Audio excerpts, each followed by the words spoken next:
उदयनराजे भोसलेंनी लोकसभा निवडणुकीबाबत सूचक वक्तव्य केले। आपल्याला सेवानिवृत्त शब्द आवडत नाही असं उदयनराजे भोसले म्हणाले।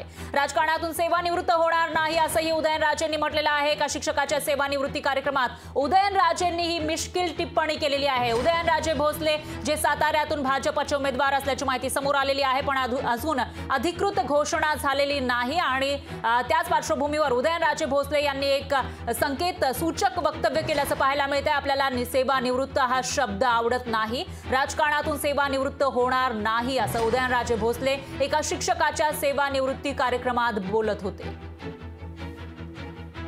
सेवानिवृत्त हा शब्द मला तर आवडतच नाही। तर पटकीने कोणतरी इथं खोडसळ कोणतरी पोरग असणार तर म्हणणार आता ते सेवानिवृत्त होतात आहे, पण तुमची पण तुम्ही सेवानिवृत्ती जाहीर करा, झालं कोट कल्याण। त्यामुळे इथं आम्ही कोणी सेवानिवृत्त नाही आहे, एक मित्राच्या कार्यक्रम करता आलोय एवढंच लक्षात ठेवा। नाही जोरात असताना जे जोरात असतात त्यांच्याच मनात सगळं मला सांगतो जरा एक एक करून मला नंतर भेटून दाखवतो। लोकशाही मराठी ऐका, पहा, जागरूक रहा।